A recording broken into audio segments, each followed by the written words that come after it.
Speaking of the people, the faces, the voices, one of the people you've talked about, you've posted about, you've written about is Wael Al-Dahdouh, him being hospitalized. He's a Palestinian journalist and bureau chief of Al Jazeera in Gaza City. What can you tell me about this man? If Wael Al-Dahdouh wasn't Palestinian, he'd be on the cover of Time magazine right now. He would be the most celebrated journalist in the world. Wael Al-Dahdouh is from Gaza. He has been in Israeli prisons. He has been under Israeli airstrikes. He has seen the worst of the occupation before he's seen the worst of the genocide. While on TV, and this is insane when you think about it. We have over 100 journalists now, right? That's more than any conflict in history that have been killed. And there is sufficient evidence by international watchdogs that this is intentional, that journalists have been killed intentionally. But then their families, Wael was reporting on TV when an airstrike hits his wife, 2 kids, and a grandchild. He goes to the scene and he said this, you never expect as a journalist to be the subject of the story. Suddenly the camera is on him mourning over his dead wife and kids and grandkid. And he even says it in Arabic, he says, they're taking it out on our children. They're taking it out on our children.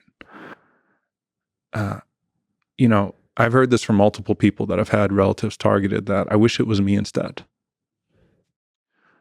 He gets back on camera the same day because he feels a responsibility to continue to cover the lives of the people of Gaza. He understands that his story, as devastating as it is not unique in regards to the people of Gaza, that there are many people whose families have been killed in airstrikes.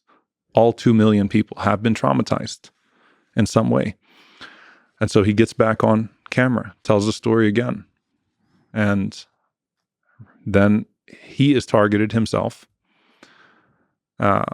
His arm is struck. His cameraman, Samir Abu Daqqa, dies in front of him. He bleeds out. Wael watches him bleed out for hours. And while any aid workers try to reach them in the building that they were in, snipers would shoot all of those that were rushing to Samir. So he watches his cameraman and one of his best friends bleed out to death. Wael goes to the hospital. His arm is wrapped up, gets treatment.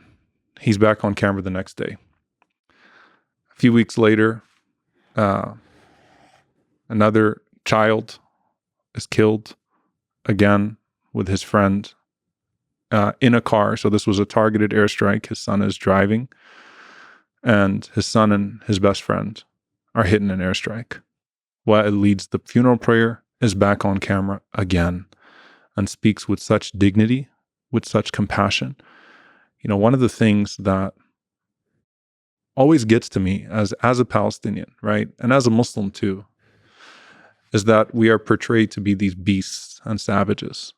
Tell me a man that would be put through what Wael was put through and still stand on that pulpit and in front of the world with such dignity, with such grace.